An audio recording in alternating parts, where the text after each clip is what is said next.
Ini teman-teman semuanya, posisi migas kita di dunia internasional.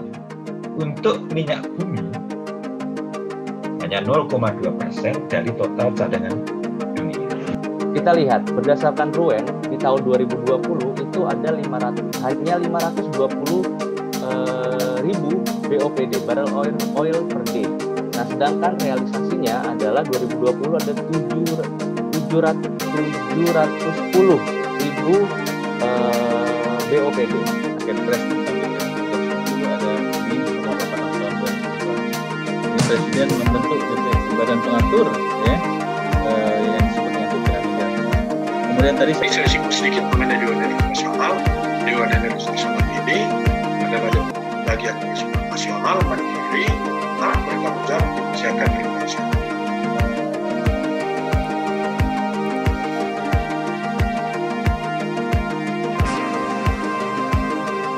Assalamualaikum warahmatullahi wabarakatuh. Selamat pagi Bapak Ibu mahasiswa dan rekan-rekan peserta pelatihan dasar hukum migas. Kami ucapkan selamat bergabung, selamat berbahagia, selamat mengikuti pelatihan dasar hukum migas pada kesempatan yang berbahagia ini. Izinkan saya perkenalkan terlebih dahulu. Materi pertama Bapak Bisman Bahtiar, SH, MH, MM. Beliau merupakan advokat, beliau merupakan ahli di bidang hukum energi dan pertambangan. Saat ini beliau juga menjabat sebagai Direktur Eksekutif PUSHEP, Pusat Studi Hukum Energi dan Pertambangan. Selain itu beliau juga menjadi seorang asesor kompetensi hukum Indonesia, Lembaga Sertifikasi Profesi Hukum Indonesia, Badan Nasional Sertifikasi Profesi. Selain itu, beliau pernah menjadi tenaga ahli Komisi 7 DPR RI sejak tahun 2009 hingga 2019. Adapun pengalamannya beliau di Komisi 7, beliau menjadi ketua tim ahli penyusun RUU Pertambangan Mineral dan Batubara sejak 2015 hingga 2019. Selain itu, beliau juga menjadi ketua tim ahli penyusun RUU Minyak dan Gas Bumi 2010 dan 2019. Dari pengalaman ini, Pak Bisman merupakan orang yang sangat paham betul bagaimana seluk-beluk RUU Migas atau Undang-Undang Migas. Kemudian selain itu, beliau juga merupakan anggota tim ahli penyusun RUU Energi Baru dan Terbarukan. Selain itu, beliau juga banyak aktif di Sekretaris Bidang Pertambangan Majelis Nasional Korps Alumni Himpunan Mahasiswa Islam. Selain itu, beliau juga merupakan Ketua Bidang Hukum dan Advokasi DPP Pengembang Indonesia. Juga pernah menjadi Ketua Tim Hukum Koalisi Masyarakat Sipil Pengawal Konstitusi Sumber Daya Alam. Beliau sangat banyak pengalaman jam terbang di bidang hukum, energi, dan pertambangan. Tentu bekal ini akan menjadi pengetahuan beliau, Pak Bisman Bahtiar, untuk menyampaikan pengalaman-pengetahuan kepada rekan-rekan Bapak Ibu peserta pelatihan dasar hukum migas. Kepada Bapak Bisman Bahtiar, saya persilahkan untuk memberikan materi pada kesempatan yang pertama ini. Oke, terima kasih Mas Akmal. Sampai jam 10.30. Siap. Oke. Bismillahirrahmanirrahim. Assalamualaikum warahmatullahi wabarakatuh. Bismillah, alhamdulillah, la haula wala quwata illa billah. Bapak, Ibu, rekan-rekan, dan adik-adik yang saya hormati, alhamdulillah pada pagi hari ini kita sama-sama ini bisa bertemu di layar laptop, di layar handphone, di layar gadgetnya masing-masing untuk bisa berdiskusi, untuk bisa belajar bersama-sama tentang hukum minyak dan gas bumi. Kami dari Pusat Studi Hukum Energi dan Pertambangan sangat mengapresiasi ini Bapak dan Ibu, rekan-rekan dan adik-adik yang mengikuti acara ini. Ini adalah bagian dari komitmen PUSHEP untuk bagaimana memperbaiki tata kelola energi dan pertambangan, khususnya dalam konteks ini adalah minyak dan gas bumi. Tadi disampaikan oleh panitia, mohon maklum bahwa materinya dibalik, nanti materi dari Pak Sambe Purba di akhir, karena beliau katanya ada kegiatan dengan Pak Menteri.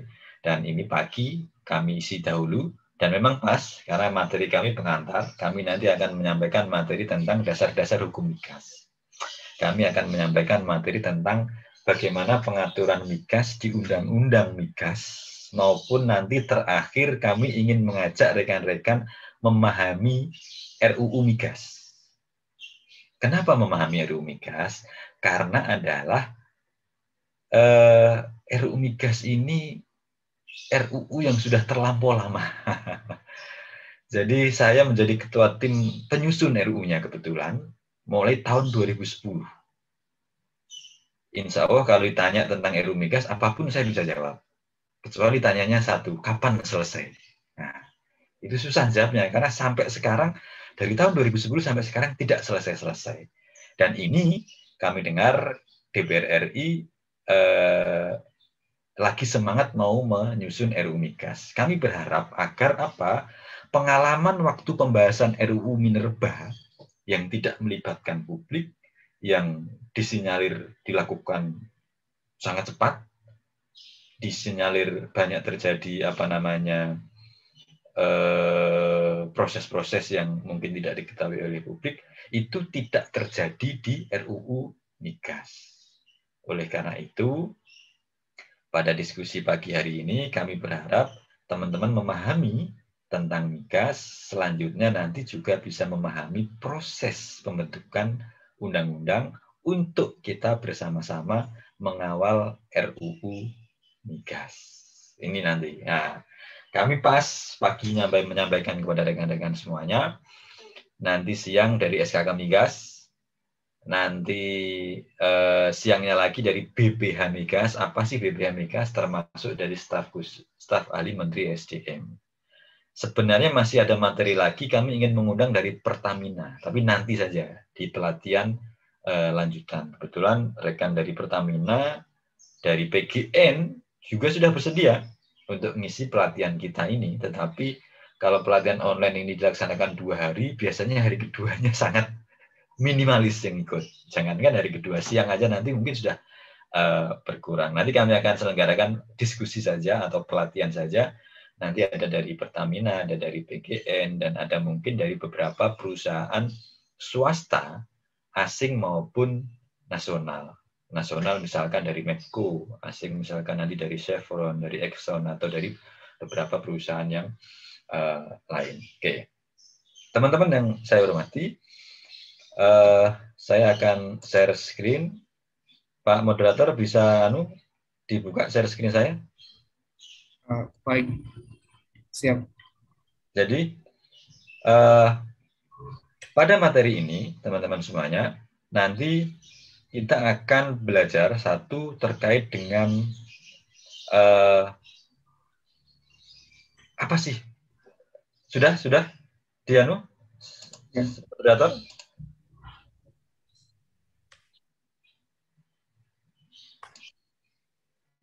Sudah bisa ya? Ya. Saya yang share, saya sendiri. Oke, baik.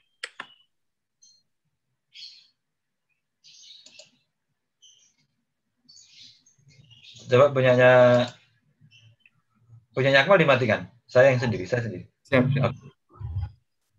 Oke. Sudah terlihat?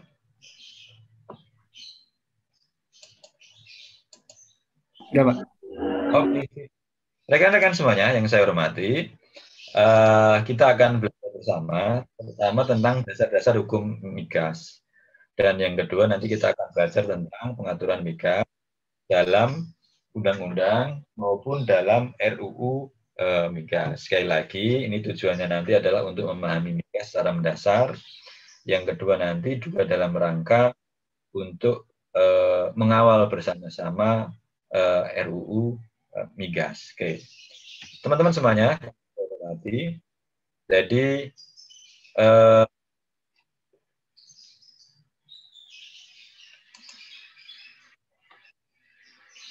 ini perkenalan saya tadi sudah disampaikan oleh moderator. Suara saya masih cukup jelas ya, karena agak memantul di sini. Cukup, Pak. Jelas ya, oke, lanjut. Oke. Paling enggak dengan pengalaman yang saya miliki ini, kita bisa kenal lebih jauh kami sangat senang kalau misalkan rekan-rekan semuanya nanti dalam suatu kesempatan diskusi, bertanya, email, WA maupun lewat medsos, kami akan sangat terbuka untuk berdiskusi apapun tentang apa namanya beberapa isu tentang Pak Panitia. Setiap peserta admin masuk ke saya, mungkin saya tidak usah hostnya karena cukup mengganggu. Yang penting bisa share aja, dibuka. Oke. Lanjut. Karena nanti saya seakan-akan ikut mengadmin peserta-pesertanya banyak yang masuk. Oke. Saya lanjutkan.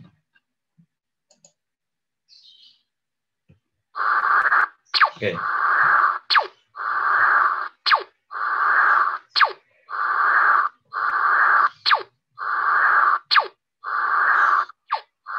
Bisa nggak moderator panitia? Saya bisa share screen tapi tidak usah di host. Karena setiap detik masuk ke layar peserta masuk. Oke. Teman-teman yang saya hormati, saya ingin mengingatkan sebentar tentang apa sih energi pertambangan. Sekali lagi ingin kami sampaikan bahwa PUSHEP, Pusat Studi Hukum Energi dan Pertambangan, itu sudah pernah membuat pelatihan tentang pelatihan dasar hukum energi dan pertambangan. Yang kedua, di awal tahun kita 2 kali juga sudah melaksanakan pelatihan dasar hukum pertambangan saja. Ini. Kita kemarin melaksanakan pelatihan hukum pertambangan. Hari ini kita melaksanakan pelatihan hukum migas. Ini. Oke. Jadi, kita ingin memposisikan migas itu di mana. Ini sebagai dasar. Ini mereview karena ini sudah pernah kami sampaikan dalam pelatihan hukum, pelatihan dasar energi dan pertambangan. Jadi posisi migas, sekali lagi, ada energi dan ada pertambangan. Nah, migas itu masuk dalam rezim energi. Walaupun sebenarnya migas itu juga tambang. Apakah salah migas itu disebut tambang? Tidak salah. Tetapi orang migas jarang menyebut dirinya tambang. Dia lebih senang menyebut ya migas atau oil and gas. Itu. Kalau kita menyebut tambang, maka yang ada di pikiran kita itu pasti mineral dan batu bara. Nikel, boksit, tembaga, dan lain sebagainya. Itu tambang. Sementara migas masuk ke rumpun energi. Energi ini ada migas, ada non-migas. Nah, inilah yang akan kita bahas pada pagi hari ini, yaitu tentang minyak dan gas bumi. Kenapa kok gas bumi? Karena kan sekarang ada juga, walaupun semua gas berasal dari, ada gas yang tidak dari gas bumi. Misalkan gas yang ditabung itu kan yang sekarang lagi hot, banyak dicari kalau kita lagi, keluarga kita kena COVID, itu juga gas. Ya kan? Gas dalam wujud oksigen. Tapi kalau ini adalah gas bumi. Gas yang berasal dari perut bumi yang menyertai dalam pertambangan minyak dan pertambangan minyak. Itu teman-teman semuanya. Nah, untuk lebih memperjelasnya, ini kami lengkapi bahwa ini ada energi, ada mineral. Mineral ini tambang ya, kata gantinya mineral. Oke. Nah, energi ini dibagi banyak. Ada minyak bumi, ada gas bumi, ada batu bara, panas bumi, surya, air, bioenergi, dan lain sebagainya. Ada tenaga laut, ada tenaga sampah, dan sebagainya. Ya kan? Nah, ada mineral. Mineral ini tambang. Tambang ini ada logam, ada non-logam. Nah, hari ini kita hanya akan bahas minyak dan gas bumi. Kenapa posisi ini perlu kami sampaikan? Karena kami sering dalam setiap pelatihan, dalam setiap seminar-seminar, kita bicara tentang minyak bumi, bicara tentang gas bumi. Tapi pertanyaannya, Pak, bagaimana melakukan perizinan IUP? Kalau kita bicara IUP, dipastikan itu tidak migas. Pasti itu adalah tambang minerba, tambang mineral dan batu bara. Sebaliknya, kami sering seminar tentang tambang, ya kan, tentang tambang, tentang mineral, tentang ekspor, tentang freeport misalkan. Tetapi ada pertanyaan di seminar dengan gagahnya, mestinya blok Mahakam itu atau blok Rokan itu tidak boleh diserahkan atau secara gratis misalkan gitu. Kalau kita bicara blok, pasti bicara migas. Karena nggak ada blok, karena tidak ada istilah blok tambang secara umum ya, gitu loh. Nah, ini teman-teman semuanya agar kita dapat menempatkan istilah ini dengan tepat. Sebab kalau sudah salah istilah, kita bisa mengukur, oh dia nggak paham. Itu aja. Misalkan. Kita sekarang bicara minyak bumi, gas bumi, terus misalkan ada yang bertanya, misalkan, bagaimana IPR? Nah, itu pasti. Nah, tetapi justru inilah pelatihan ini kita untuk berlatih. Kalau dalam konteks pelatihan ini nggak apa-apa, Anda tanya apapun silahkan, ya kan? Yang penting ini sekarang pagi ini koridornya adalah koridor untuk pelatihan hukum migas. Nah, ini migas ya teman-teman semuanya. Migas ini ada hulu, ada hilir, tengahnya ada midstream, ada downstream, midstream, dan upstream, ya kan? Nah, kilang ini ada di midstream, bahkan sering disebut sebagai hilir. Ini garisnya ya teman-teman. Ini garisnya. Jadi yang wilayah sini hilir, wilayah sini hulu. Nah, kalau misalkan nanti ya setelah acara kita nanti kan kita bicara hulu nih, hulu migas. Bicara soal migas dengan Pak Damar, SKK Migas. Itu sama sekali nggak bahas kilang. Karena kita tidak masuk hulu. Misalkan di SKK Migas, bagaimana perizinan kilang? Enggak ada urusan di SKK Migas. Nah, inilah pentingnya kita memahami, setelah kita memahami energi dan tambang, kita memahami hulu dan hilir. SKK Migas pasti hulu, BPH Migas pasti hilir. Nah, BPH Migas nanti siang. Itu. Nah, ini teman-teman semuanya. Jadi, inilah garis merah biru ini adalah garis untuk membedakan yang kiri merah ini hulu, yang kanan ini adalah hilir. Jadi kilang, terus ini masuk midstream, bahkan masuk hilir. BBM, kalau Anda, bapak-bapak, rekan-rekan, ibu-ibu, beli di pom bensin, BBM pasti adalah hilir migas. Jadi jangan berdiskusi dengan teman-teman SKK Migas nanti yang acara setelah saya, bagaimana ini kok ada BBM bensin di pom bensin SPBU ternyata terjadi keterlambatan pasokan. Nah, itu nggak ada urusan dengan SKK Migas. Nah, itu urusannya di hilir. Oke. Nah, dari sini saya berharap rekan-rekan memahami, mengetahui tentang di mana letaknya migas, di mana letaknya hulu dan hilir, dan di mana energi dan pertambangan. Oke. Dari situ mungkin saya harap rekan-rekan sudah bisa memahami. Ini mereka sudah pernah kami sampaikan pada waktu pelatihan di tahun lalu maupun pelatihan di awal kemarin, karena kita hampir sering sekali melaksanakan pelatihan. Nah, hilirnya ini ada transportasi, ini pasti urusannya dengan SPBU, pom bensin, ada rumah tangga ini urusannya biasanya dengan jargas atau jaringan gas atau LPG, itu rumah tangga. Di beberapa tempat di Jakarta sudah ada jargas, di Kalimantan ada juga jargas. Jadi maksudnya gas yang langsung masuk jaringan gas bumi yang masuk ke rumah tangga. Jadi kita nggak perlu beli tabung LPG karena gasnya sudah PLN masuk ke rumah kita, dan itu lebih murah.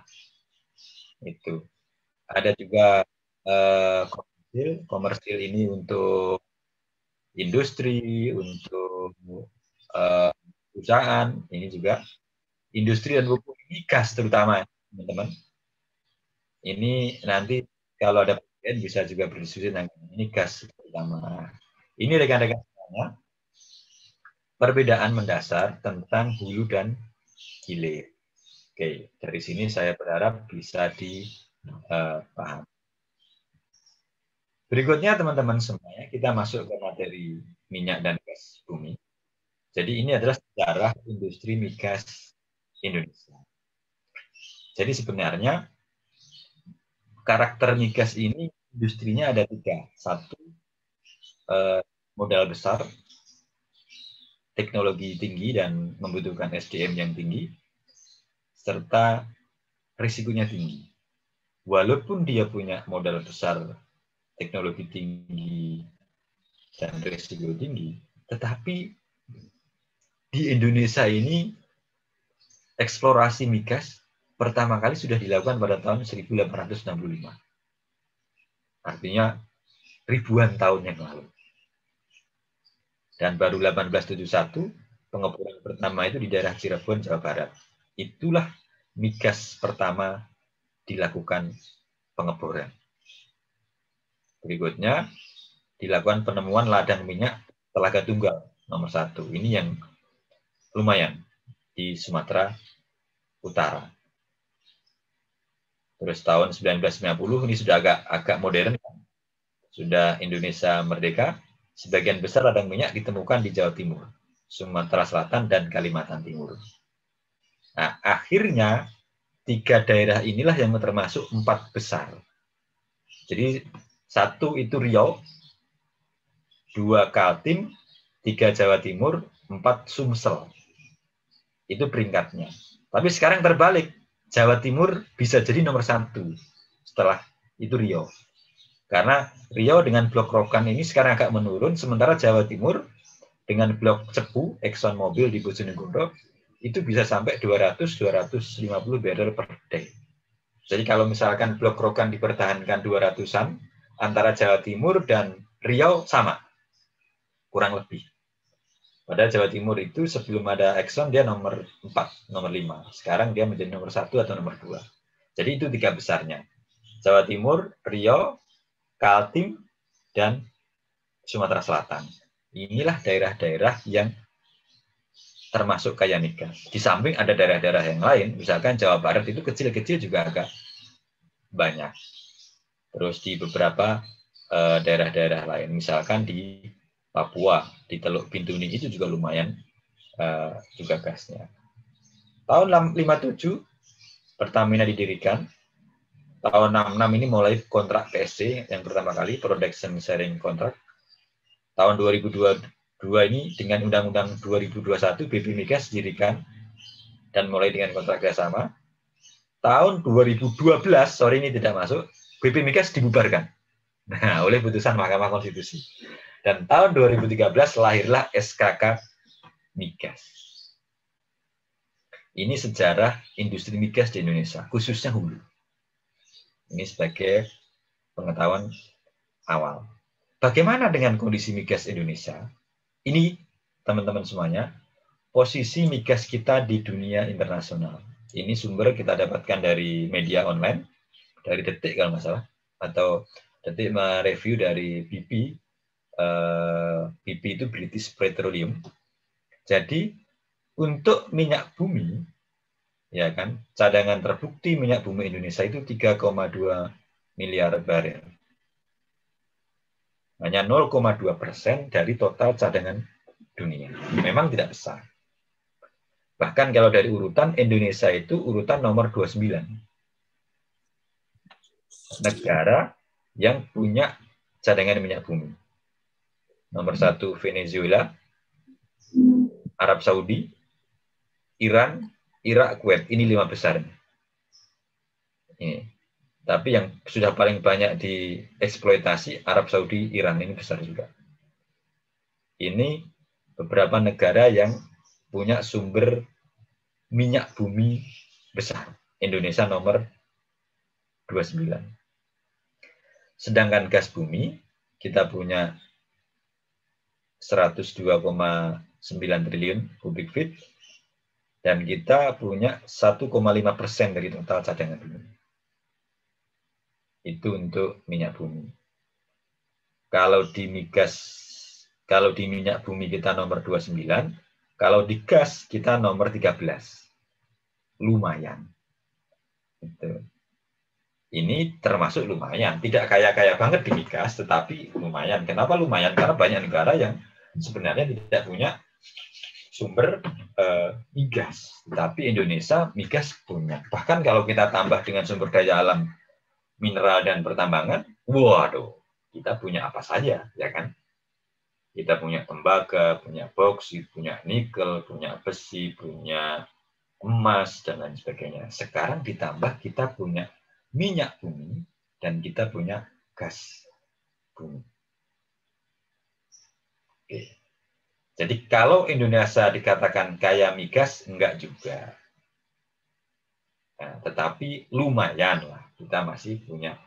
Kecuali ditemukan cadangan baru. Karena apa? Karena hampir 20 tahun kita tidak punya penemuan cadangan baru. Jadi sejak tahun 2001 sampai hari ini kita tidak pernah menemukan cadangan baru. Kenapa tidak menemukan cadangan baru? Karena tidak ada eksplorasi yang secara masif. Kenapa tidak ada eksplorasi secara masif? Karena eksplorasi itu membutuhkan biaya yang cukup tinggi. Eksplorasi ada, tetapi dilakukan yang di daerah-daerah yang mungkin biayanya tidak terlalu mahal. Untuk hal ini nanti rekan-rekan bisa mendalami pada saat disampaikan oleh peserta pemateri berikutnya dari SKK Migas. Jadi kenapa kok eksplorasi menjadi tidak sering dilakukan? Kenapa juga kok dalam 10 atau 20 tahun terakhir ini tidak ditemukan blok baru, cadangan migas baru? Padahal di beberapa laut dalam itu potensinya besar. Misalkan Laut Makassar, Laut Papua, Laut Jawa itu potensinya besar. Tetapi sekitar 10-an tahun yang lalu kan Exxon Mobil pernah melakukan eksplorasi tapi tidak menemukan minyak yang secara keekonomian bisa dikomersilkan. Akhirnya rugi dia. Ruginya lumayan, hampir 2 triliun lebih. Karena ya tadi itu dengan cost recovery, kalau menemukan migas dibayar pemerintah, kalau tidak menemukan ya tidak bisa di cost recovery dan kerugian menjadi risiko bagi perusahaan. Bagaimana tentang cost recovery, gross split? Nanti saja di sesi yang kedua. Di sesinya Pak Damar nanti akan dijelaskan tentang sistem pengusahaan hulu migas, tentang PSC bagaimana, tentang cost recovery bagaimana, gross split bagaimana. Ini sebagai pengantar materi tentang dasar-dasar hukum migas. Yang berikutnya adalah teman-teman semuanya, ini kami ingin menggambarkan posisi Indonesia perbandingan dengan negara lain dalam konteks ketahanan nasional BBM. Ketahanan nasional BBM itu maksudnya begini. Berapa hari kita punya cadangan BBM? Jadi misalkan Singapura itu dengan jumlah penduduk 4 juta, konsumsi BBM-nya tinggi juga tapi 1,2 barrel per day. Lifting dia nggak punya, karena memang Singapura tidak punya blok migas, tapi dia punya kilang 1,3 juta barrel per day. Bayangin, hampir 1,4. Tidak punya wilayah migas, tidak punya blok migas, tidak punya sumber daya migas, tapi punya kilang besar. Inilah Singapura. Kira-kira dia begini, Singapura itu tidak punya sawah, tapi punya penggilingan padi. Nah, dan besar kapasitasnya. Cadangan BBM dia 90 hari. Malaysia, cadangan BBM-nya 25 hari. Dia punya produksi migas 657.000 barrel per hari, punya kilang 700 barrel per hari. China, dia punya 4,1 juta barrel per day migasnya China. Inilah hebatnya China. Walaupun dia punya 4 jutaan liftingnya, tapi China masih impor migas. Untuk apa? Ya untuk cadangan dia. Bahkan kami pernah studi di China. China itu punya tangker-tangker BBM yang tidak diketahui oleh negara lain. Kami waktu itu ditunjukkan yang boleh diketahui saja. Itu Indonesia nggak punya di bawah tanah. Kilangnya 11 juta, cadangan BBM-nya 90 hari. Amerika liftingnya 8 juta, 8,9 juta barrel per day. Kilangnya bayangin ini 17 juta. Cadangan BBM-nya bisa 260 hari. Indonesia lifting atau migasnya 700.000. kapasitas kilang ini sebenarnya ini total, tapi sekarang nggak sampai. Sekarang hanya 500-an. Ini yang semua kilang. Tapi sekarang karena sudah tua, kita hanya sekitar 600-500 kilangnya, tidak sampai 1.000 atau 1 juta. Gitu. Dan cadangan BBM kita ini 22 hari. Maksudnya begini. Maksudnya, andai produksi minyak ini terhenti, kilang ini terhenti, Indonesia ini bisa bertahan BBM-nya itu 22 hari. Jadi, kalau misalkan kita perang nih, kita nggak bisa impor BBM, sementara kilang kita dibom semua, maka kita bisa bertahan 22 hari. Motor kita, mobil kita, termasuk mungkin kapal-kapal perang, pesawat tempur, emang mau diisi air, kan nggak mungkin. Kita hanya mampu 22 hari, sedangkan Amerika bisa sampai hampir 260 hari, China 90, dan seterusnya. Karena faktanya, 22 hari pun ini milik Pertamina. Maksudnya milik Pertamina ini adalah berarti ini dagangan, cadangan komersil yang mau dijual oleh Pertamina. Sedangkan cadangan strategis yang untuk kepentingan pertahanan kita nggak punya. Tank timbun yang untuk cadangan itu kita nggak punya, yang tidak dalam tanah. Nah, ini agak ngeri. Artinya dalam konteks ketahanan BBM ini agak ngeri-ngeri. Karena apa? Ya 22 hari kita bisa bertahan. Apakah mungkin dilebihkan 22 hari? Tidak mungkin. Karena kita tidak punya kapasitas penimbunan. Kecuali dibangun ya. Pertamina hanya mampu menimbun, bahkan ini kan sudah beberapa kali terbakar. Cilacap terbakar, Indramayu, Cirebon terbakar, sehingga juga berkurang, walaupun tidak signifikan. Kapasitas tangki-tangki timbun yang dimiliki oleh Pertamina. Nah, ini teman-teman semuanya, kenapa menjadi penting kita berbicara tentang migas? Karena apa sih yang tidak terkait dengan migas? Rekan-rekan kan hampir tiap hari terkait dengan migas. Karena apa? Karena menggunakan sarana transportasi. Yang kedua, listrik kita juga sebagian juga masih dipasok melalui BBM, terutama di daerah-daerah tertentu itu menggunakan solar, menggunakan diesel, sehingga juga masih butuh migas. Terus sebagian sebagian pembangkit listrik kita juga menggunakan gas. PLTG, pembangkit listrik tenaga gas, berarti masih butuh migas juga. Sehingga migas ini adalah komoditi yang sangat penting dan strategis. Oleh karena itu, dalam konteks RUU migas, penting bagi kita untuk mengawal. Agar apa? Ya agar tata kelola migas kita ini tidak kembali ke jalan yang tidak benar, tetapi kembali ke jalan benar. Nah, ini teman-teman semuanya untuk menggambarkan tentang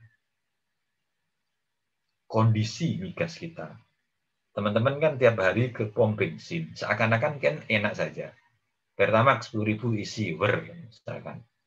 Solar 5.150, Pertadek misalkan 10.500, tinggal ngisi aja asal ada duit. Tapi nggak bisa dibayangkan apa kalau BBM itu didapatkan dengan sangat sulit prosesnya dan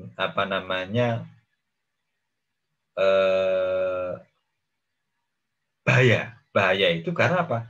Ya cadangan ini suatu ketika akan habis juga. Itu tentang BBM.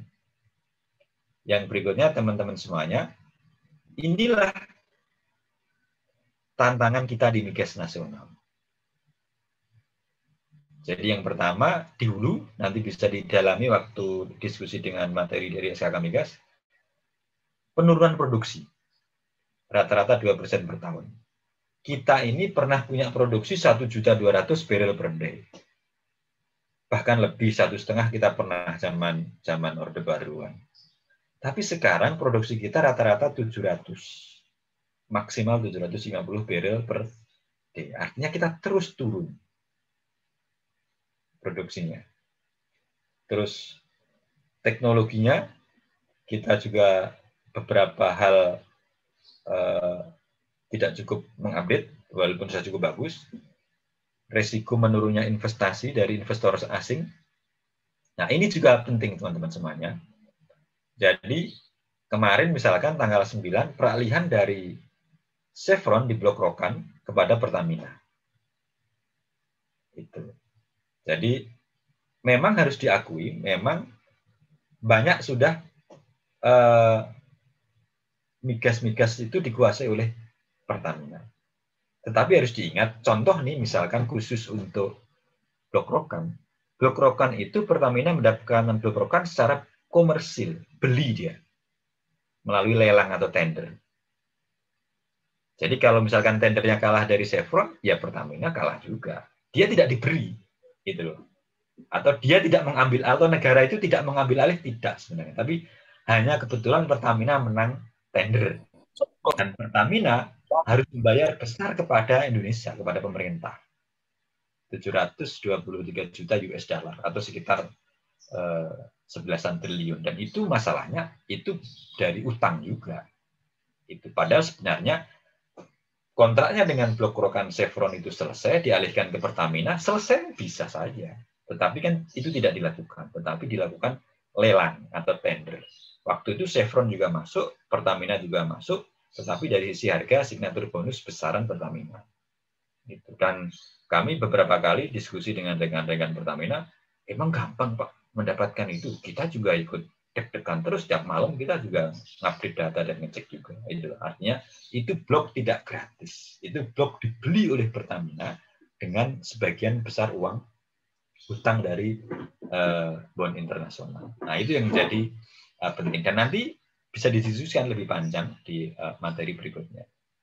Ini ada kebutuhan investasi yang besar. Jadi dalam konteks hulu sebenarnya bagus dikuasai negara oleh perusahaan nasional, tetapi dalam zaman begini kita juga tidak mungkin untuk anti asing.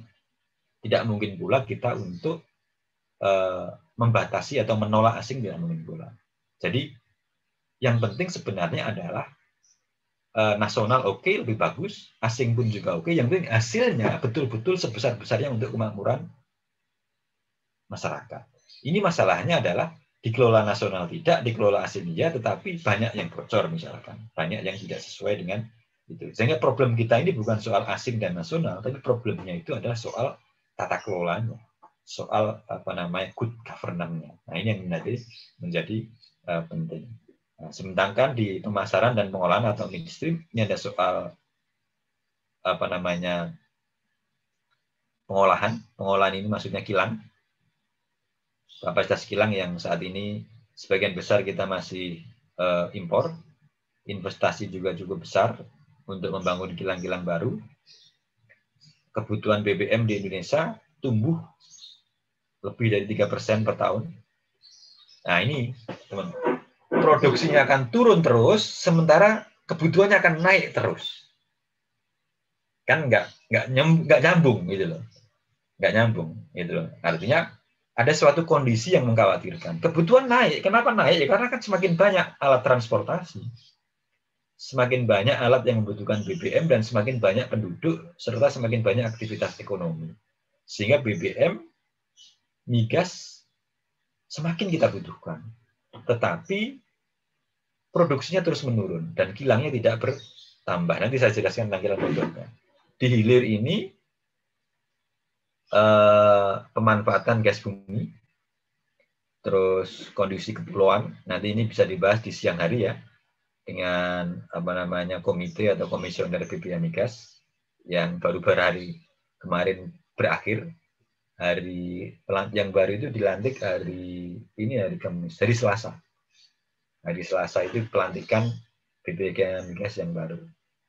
Terus terkait dengan investasi sektor hilir gas yang cukup besar. Nah, ini teman-teman semuanya, Bapak Ibu, rekan-rekan dan adik-adik mahasiswa yang saya hormati, tantangan migas kita, problem migas kita. Dan ini salah satunya disebabkan karena hukum, karena undang-undang, karena peraturan yang harus diperbaiki.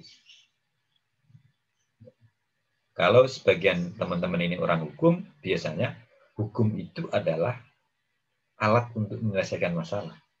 Tetapi sebaliknya hukum bisa menjadi sumber dari masalah. Oleh karena itu kami, karena bergerak di bidang hukum, energi, dan pertambangan, berharap bahwa hukum ini menjadi salah satu alat sarana utama untuk menyelesaikan masalah tantangan industri migas nasional ini. Nah, ini gambarannya. Ini kilang kita ya, teman-teman semuanya. Yang existing ya, yang berproduksi. Sebenarnya kita, tadi yang saya sampaikan bisa 1,2 juta barel, tetapi kan beberapa kilang ini karena hampir dibangun tahun 70-an, terakhir tahun 80-an, sehingga kilang-kilang itu tidak efektif. Kilang-kilang itu tidak bisa maksimal. Jadi ini kebutuhan BBM kita, yang merah ini, kita sekarang masuk tahun 2021 ini sekitar 1,8 barrel per hari. Sedangkan kapasitas kilang kita sekarang hanya sekitar 500. Kalau plus yang pembangunan peningkatan kapasitas Pertamina, kita hari ini nggak sampai 700 barrel per day. Jadi kira-kira begini, produksinya 700, kilangnya 500, kebutuhannya 1.800. Paham ya mas saya?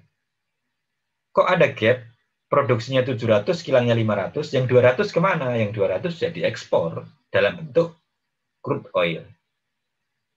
Jadi jangan heran kalau Indonesia ini mengekspor minyak mentah, tetapi sebaliknya juga mengimpor BBM.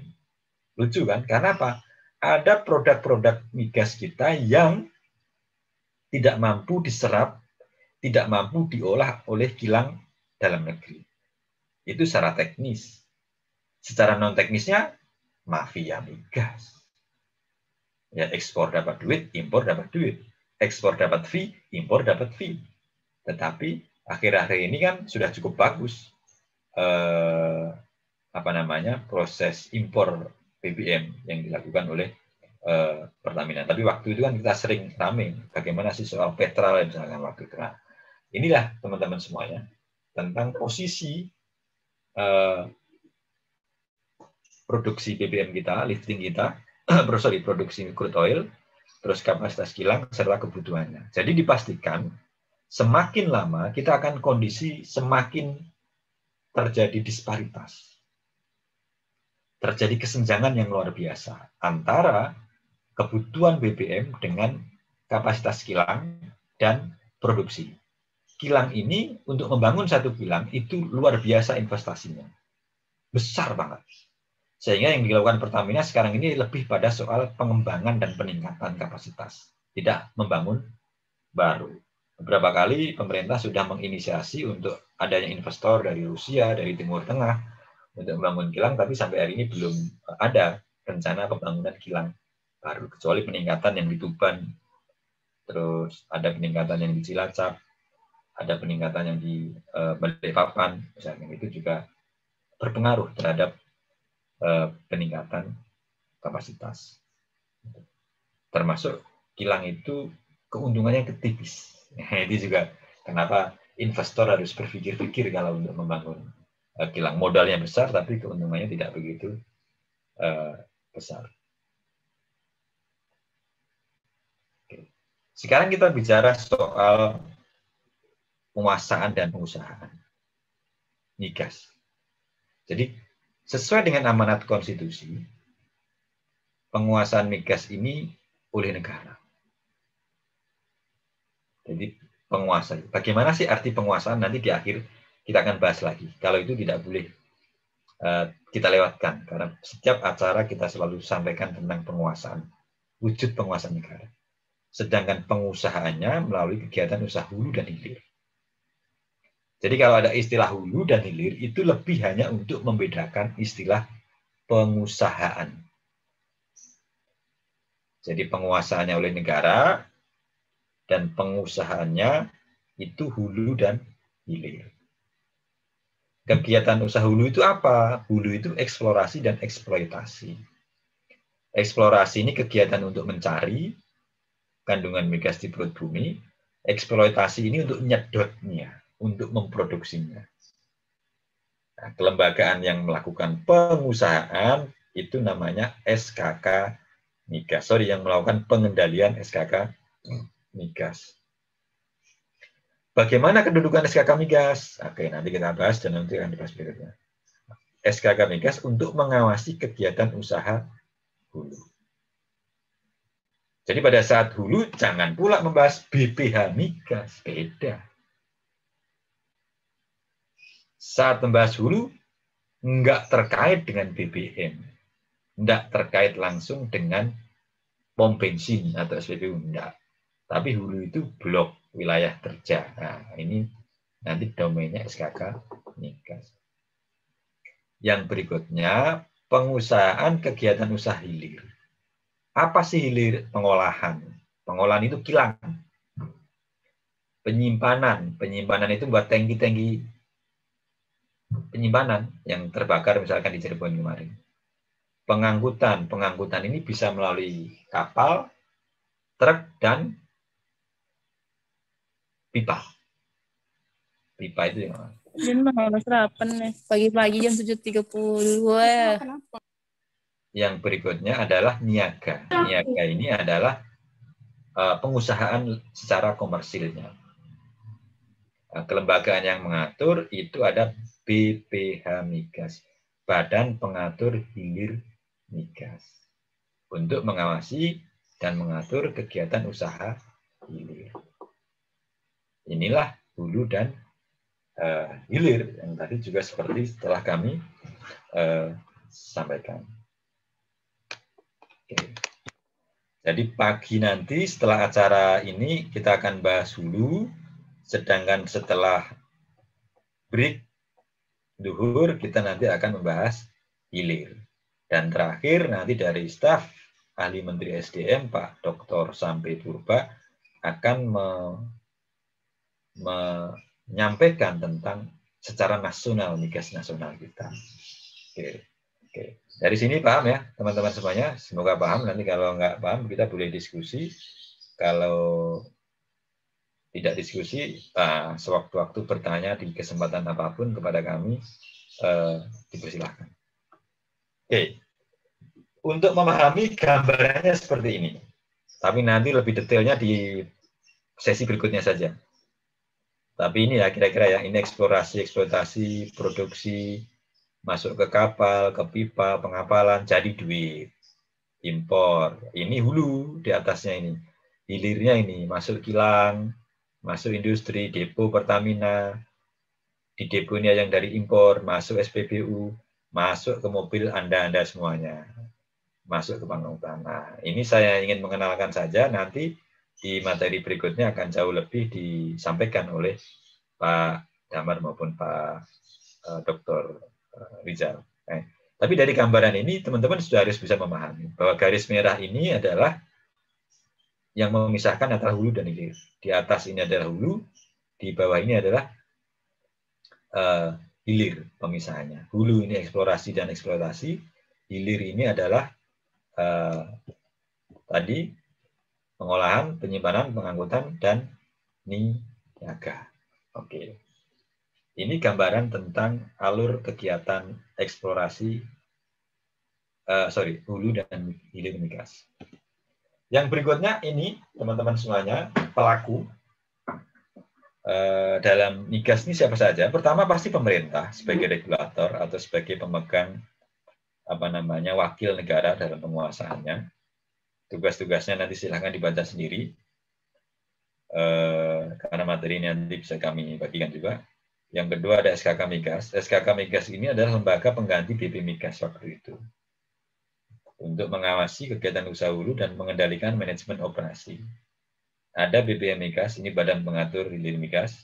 Ada BUMN Migas, ada Pertamina. Sekarang satu-satunya BUMN Migas.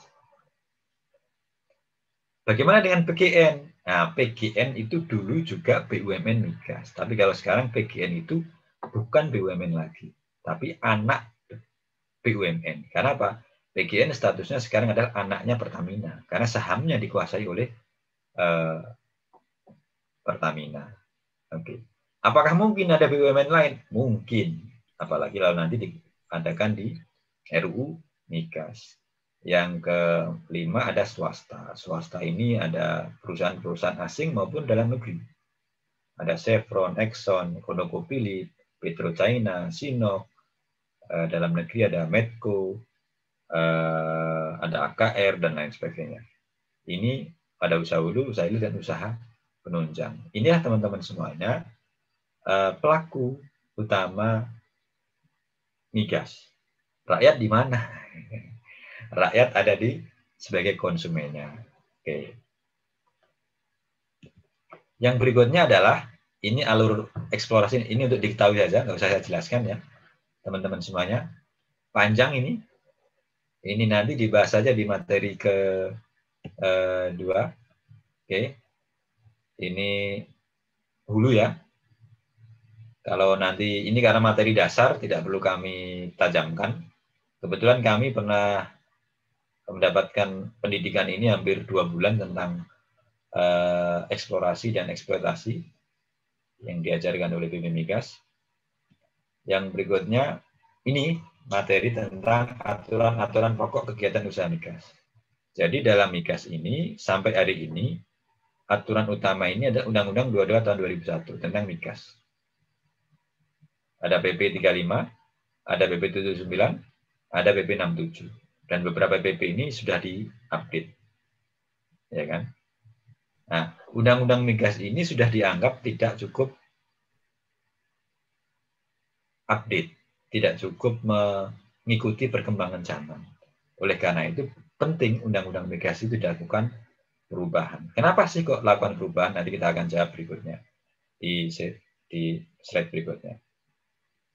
Yang berikutnya, aturan kegiatan pokok sebelum Undang-Undang 22 tahun 2001. Kita sudah pernah punya undang-undang atau tepatnya dalam bentuk Perpu nomor 44 tahun 60 tentang pertambangan migas. Kita juga punya Undang-Undang 871 yang waktu itu memberikan kuasa kepada Pertamina. Ini undang-undang yang cukup lama, dari 71 sampai 2001, hampir 30 tahun berlaku. Dan 71 inilah yang diubah menjadi Undang-Undang 2001. Ada PP tentang eksplorasi, ada PP juga tentang bagi hasil.